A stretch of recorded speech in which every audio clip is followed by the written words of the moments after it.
Great. I think we're live. Great. Okay, now I'm going to go live on Instagram. All right. Hello, everyone. This is Dr. Shiva Ayadure, live from Massachusetts. But it's a pleasure to be here. I know when I spoke to Jan, we really wanted to have a conversation, and I spoke to her about, I've spoken a lot. And by the way, to everyone listening, I'm having a conversation. How would you characterize the group here? Is it a medical summit? It's essentially a lot of medical doctors here, right? Yes. Yeah. So we have, to everyone just joining us, we have a incredible group of medical doctors here who have joined us, and I have them here on the other screen. And we're really going to have a conversation today about really what we need to do to build a movement in this country for health freedom and for truth, freedom, and health.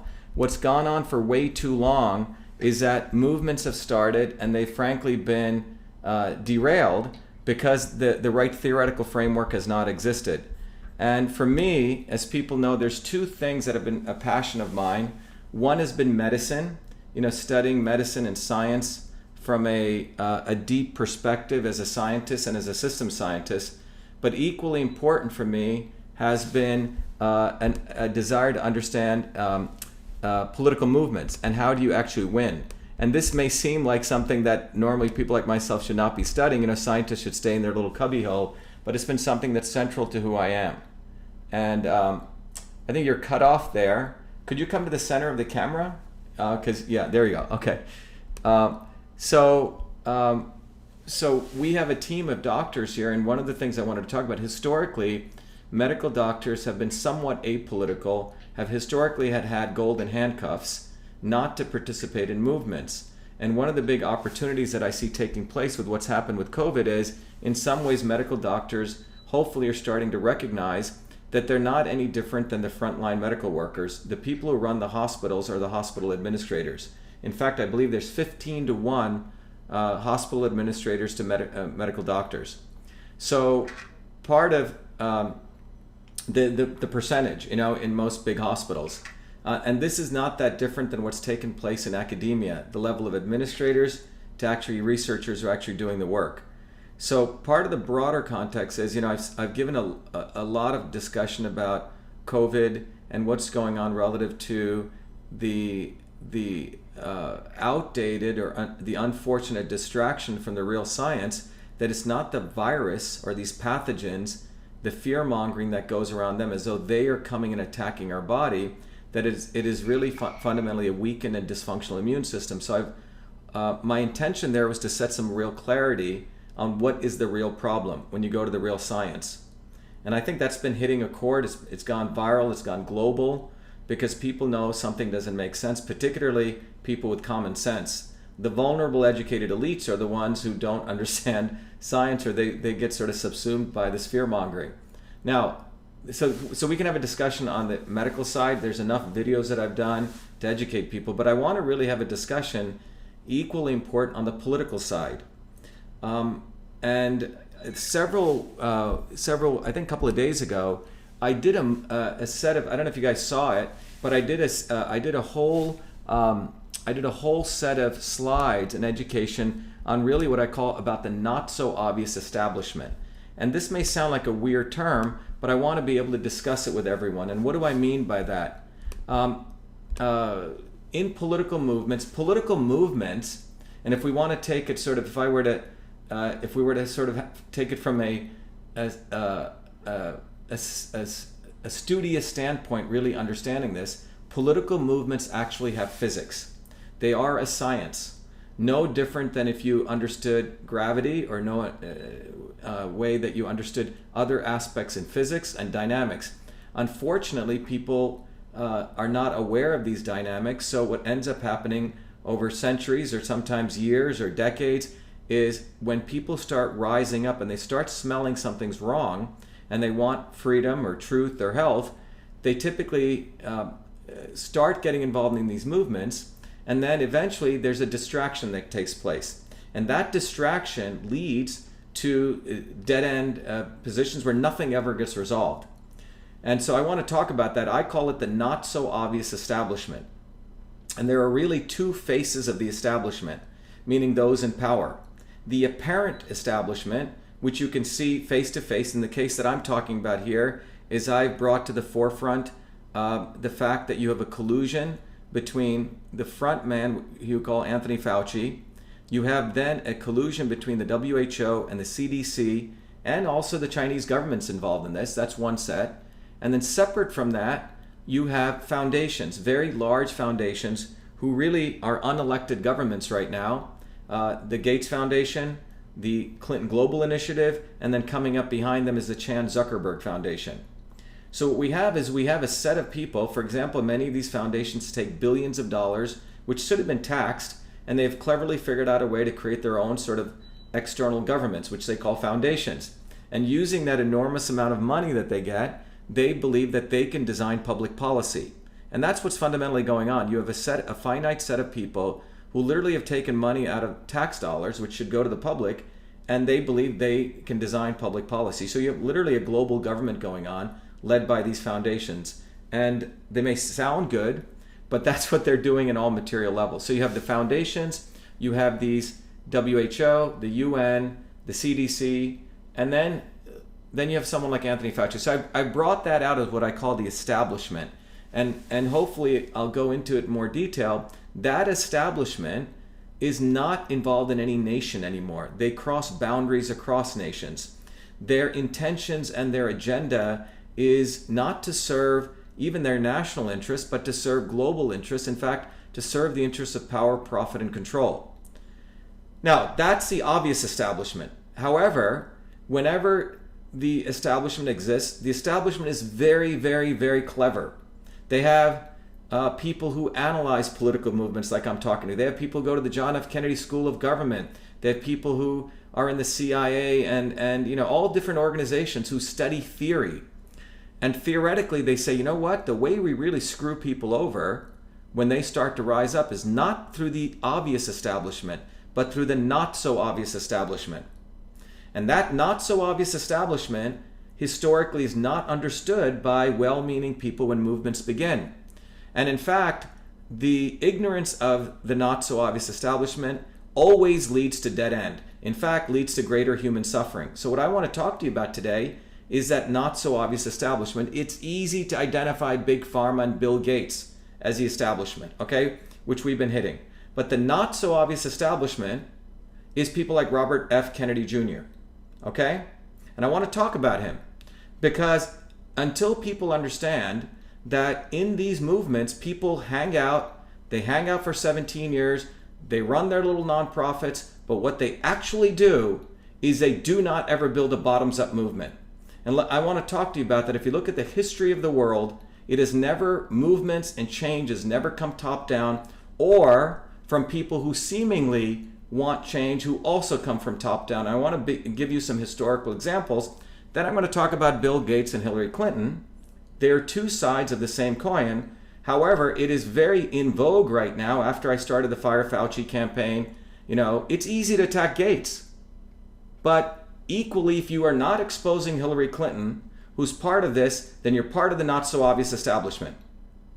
This is not political lines anymore. This is about health. And I want to really get this across. If people understand this, we will have a revolution overnight and we will have significant change in this world. But if we do not do this, we will go into suffering. Let me give you some historical examples. In the 1900s, there was the Tsar in Russia, obviously an oppressive force. Agreed? Clearly an oppressive force who wanted to subjugate his people. Well, in response to that, there was the rising up of massive amounts of people, everyday people, self-organizing systems, not top-down, not someone who said, I'm here to help you, but they came bottoms up. Workers, soldiers, army personnel were rising up to overthrow the Tsar, a revolutionary movement. So, what does the Tsar do? What does the Tsar do, the establishment? What do? They don't go shoot them right away. They don't go attack them. They said, you know what? Hey, you guys, you don't need to go on the streets. You don't need to go protest. You don't need to build a bottoms-up movement. Come over here to our legislature. We're going to build this nice thing called the Duma, D-U-M-A, which meant the legislature. Get off the streets and let's start having conversations about how we can make this better in the legislative environment. Okay? So what that did was it was an attempt to create a safety valve for the movement. It was an attempt to control the movement. Well, in Russia, at least for 2 years, the working people didn't listen, and they had a good revolution until, they had a failure. But nonetheless, and we can talk about that, it was a victory for a short period of time. Let me give you another example. In India, the British were in India for nearly 300 years, oppressing people, abusing people, and the British did something very interesting. In India, they created another not so obvious establishment group of Indian civil servants, their own people who were used to oppress the broad masses of Indians. And by the way, this occurred in Africa, etc. So the establishment of the British Raj did not want to directly oppress the people, so they recruited Indians, gave them nice positions, dressed them up like British, and those people were used to oppress their own people, okay? So around in the 1920s, something interesting occurs in India.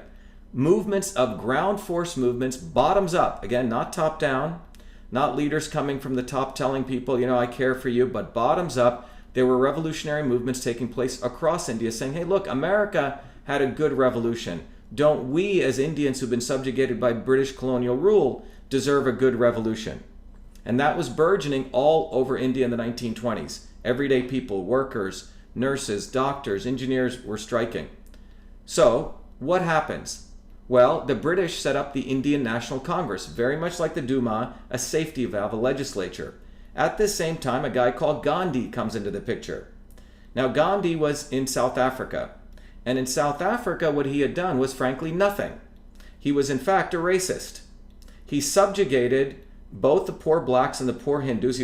In South Africa, he was trying to help some wealthy Indians, trying to get some trading rights. And you can go study this. And he was a miserable failure. He didn't get that. So when he comes to India, he is embraced by the Indians who are the establishment Anglophile pro-British Indians. They give him a nice palace to stay in, they resurrect him, they create a brand. He is going to be the Mahatma, which means a great one. And then you see the whole theatrics.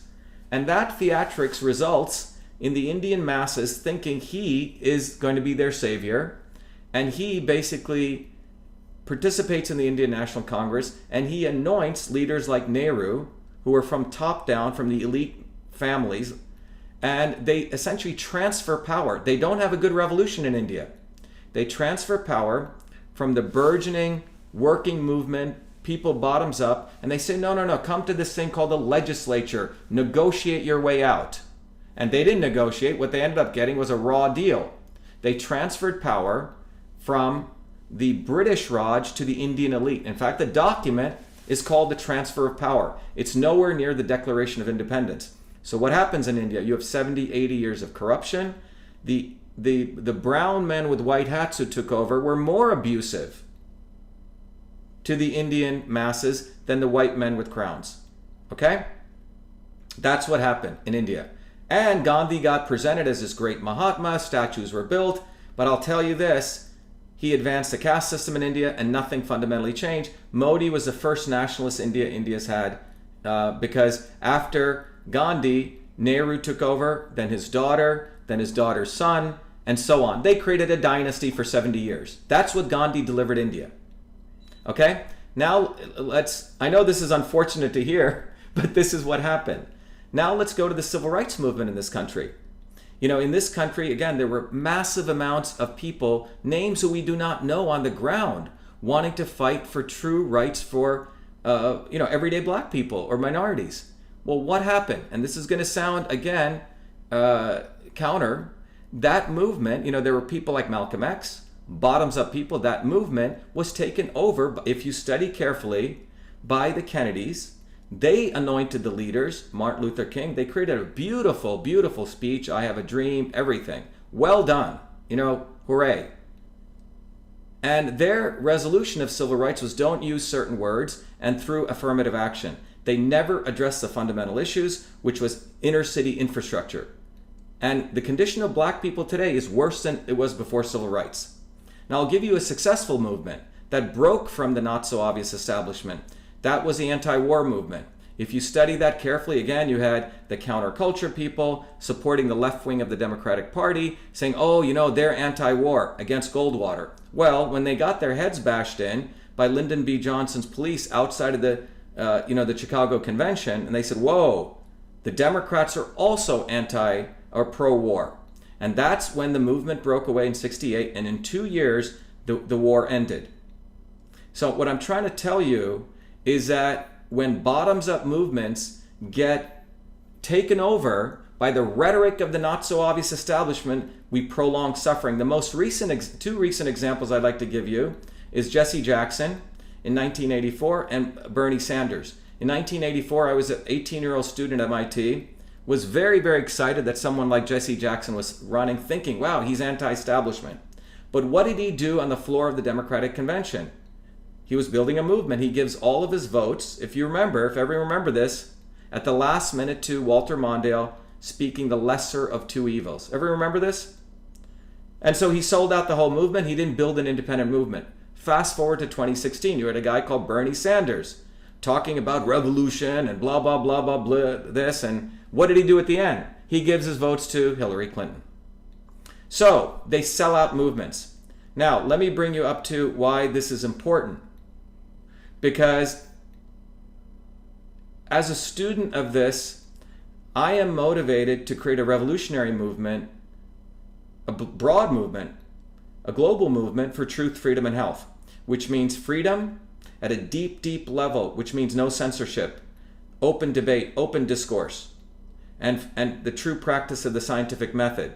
And from that, we can get to truth. And truth means real science, not the science of a few academics, a few peer-reviewed journals deciding what truth is. In order to do that, we need to smash the academic establishment.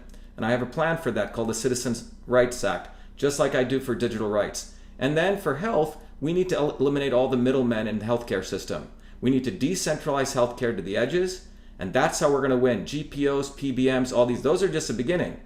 Now, the movement that has been spurred on by this coronavirus really goes down to medical freedom. And when I got involved in this, I've been involved in health movement since I was 4 years old. I've been working, as many of you know, just a background, if some of you may not know, my name is Dr.SHIVA.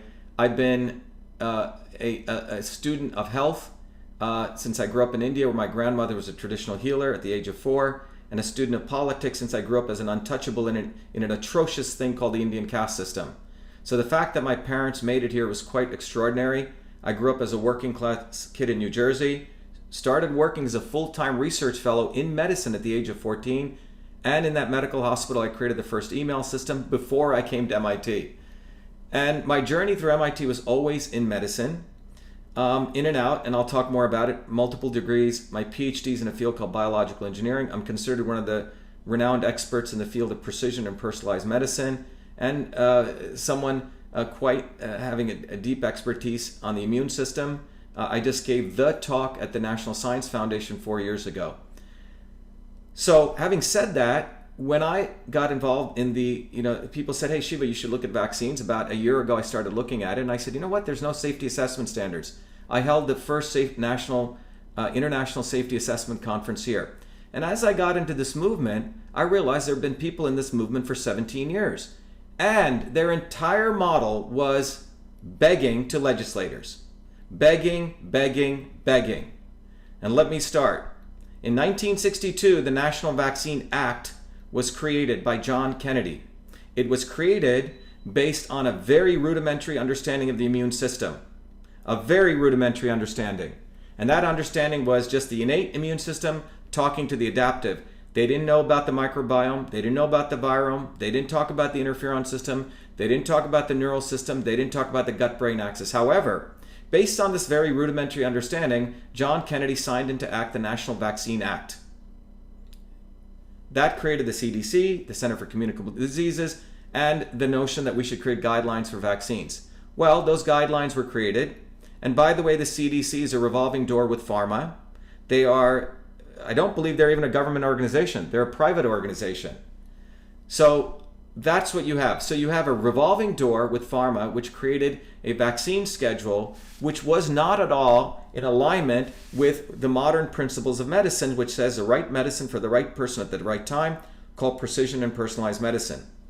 So starting in 1962 up until 1986, parents, individuals started experiencing what you would call vaccine injury. There were nearly several thousand lawsuits being filed against the vaccine manufacturers. Now, in response to that, what did the lawmakers do in Washington? What did they do? They didn't repeal that act. They instead created a big Band-Aid.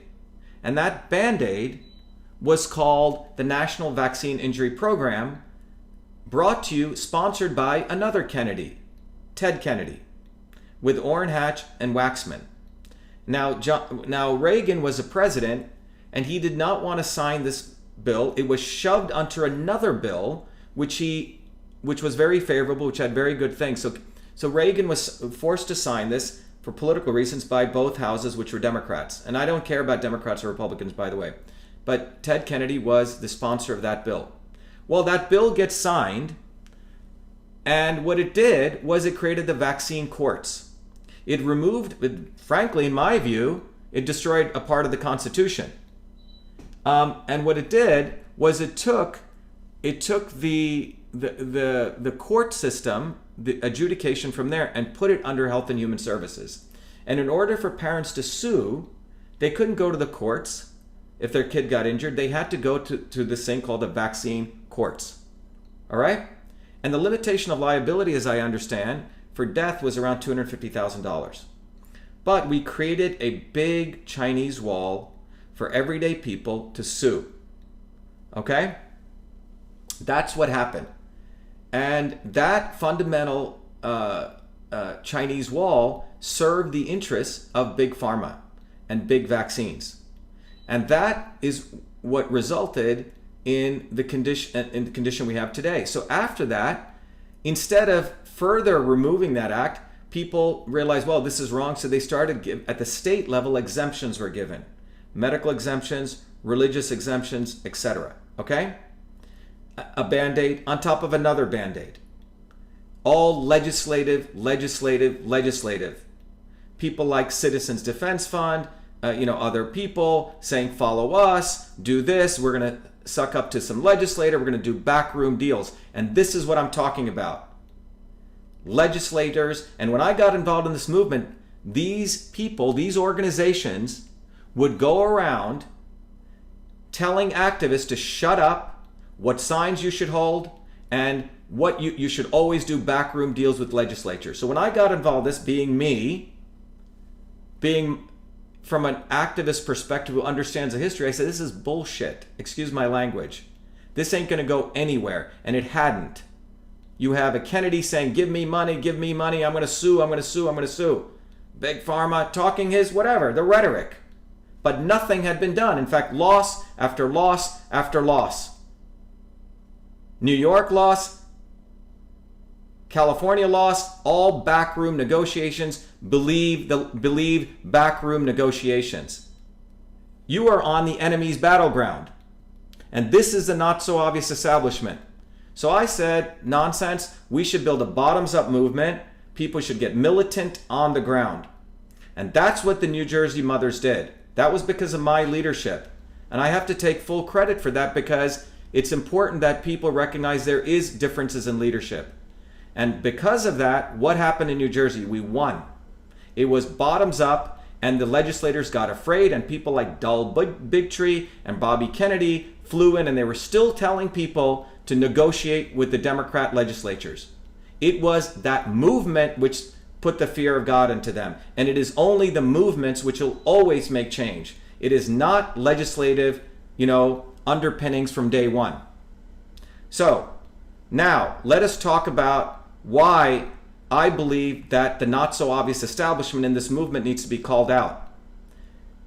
About 4 or 5 weeks ago, as you were saying, when I saw the coronavirus thing, I put out a tweet, and if you remember, I think that tweet clearly said Dr. Carla Dine, right? It said that as a MIT PhD in biological engineering, I needed to put my credentials because people listen to them, unfortunately or fortunately, in this world.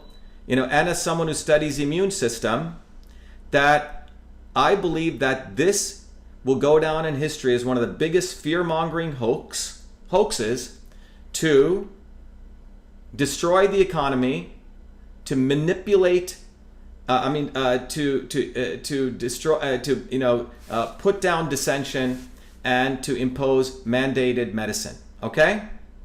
And then I started the hashtag Fire Fauci. No one was willing to attack Fauci at all because no one felt they had the credentials to do that. Well, I did because I've studied the immune system. I've been in academia, and I put myself out there and I took him head on.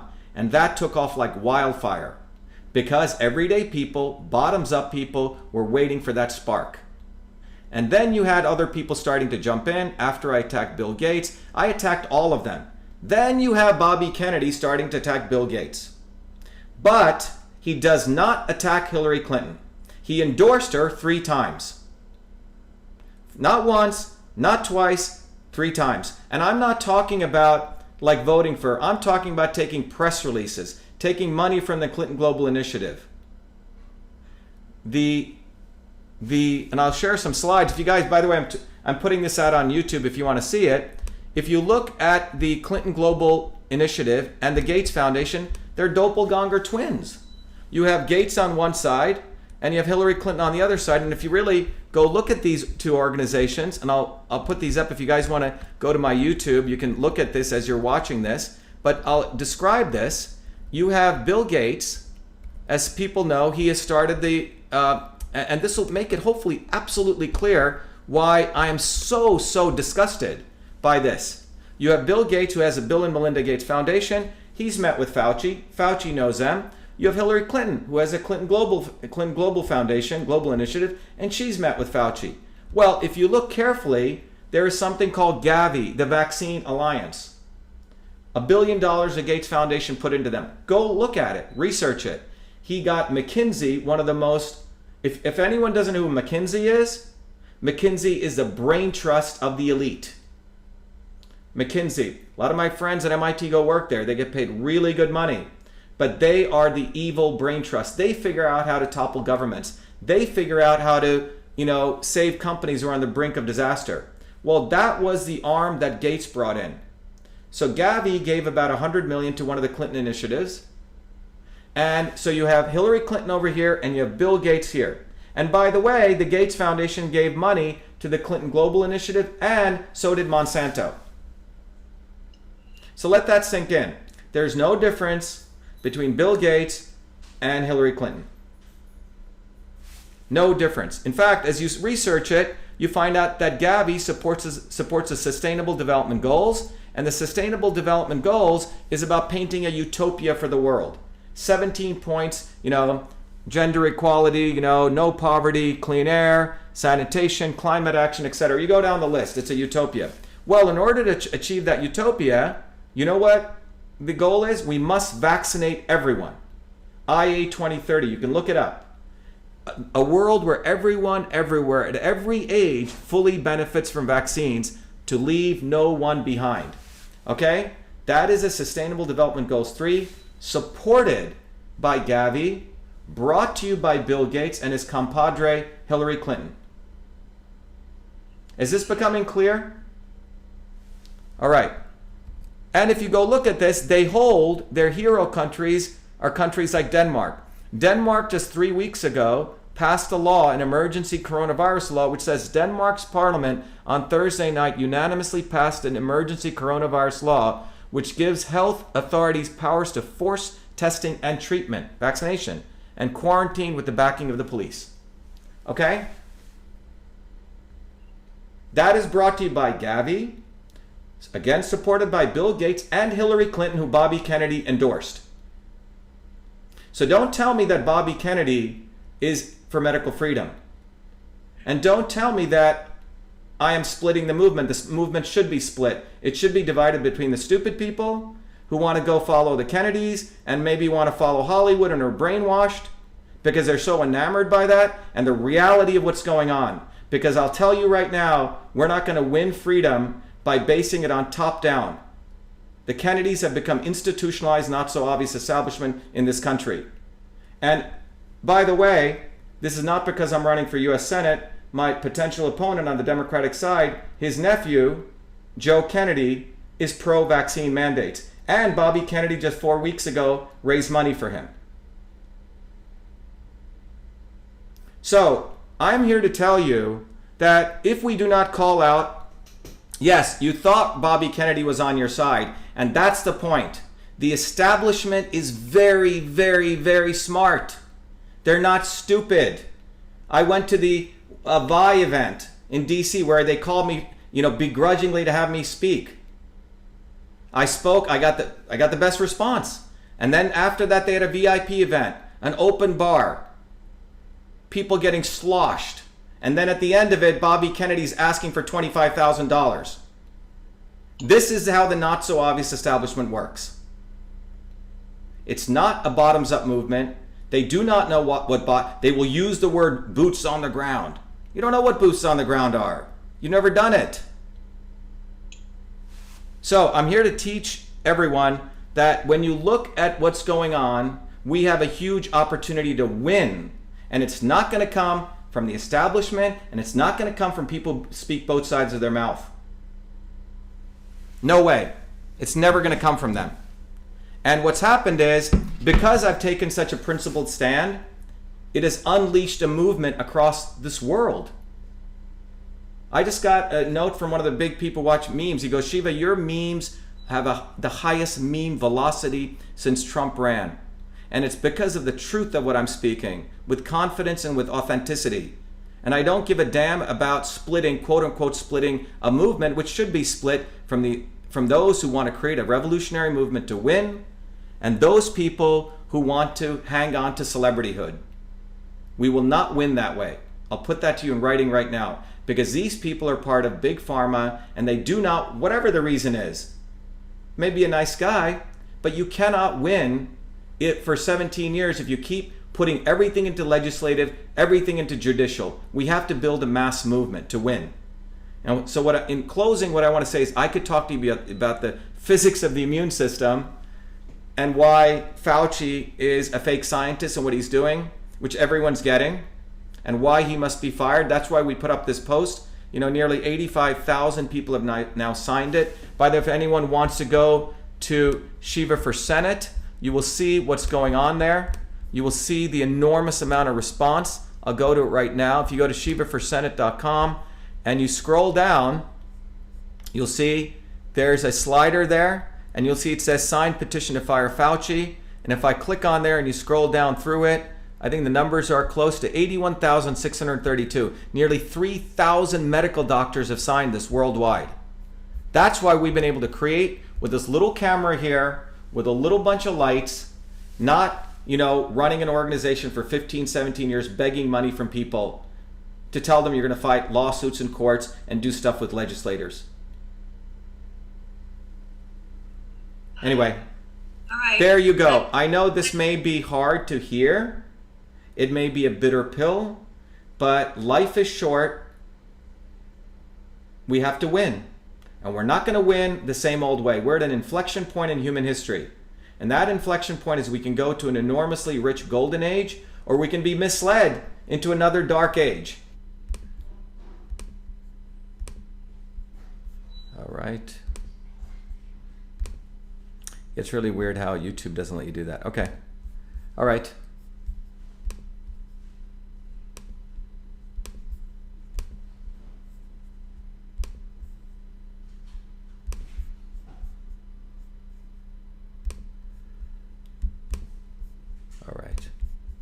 All right, Jen, we're back.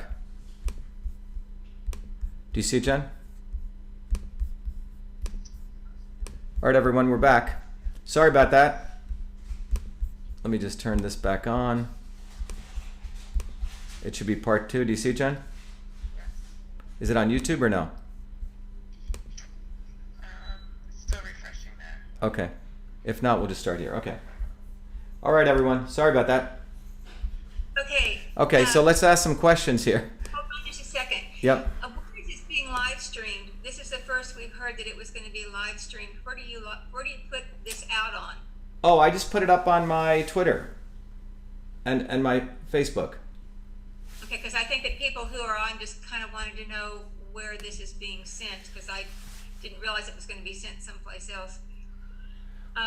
Well, I do lives, and you know, I have to do my lives on a regular basis. We built up an audience, so it's, you know, it's a part of being transparent. I share what I do with everyone. Okay. Yeah.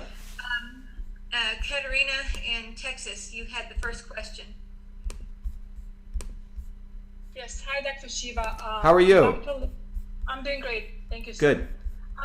I'm a primary care physician in Texas. I do direct primary care. I'm independent. Oh, wonderful.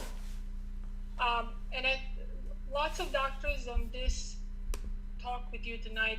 Some of our concerns are, actually, from my standpoint, I grew up in former Yugoslavia, and I know what communism is, and some of the decisions that are happening on different state levels are starting to resemble some of those things I lived through. And for us physicians right now, the struggle that we're having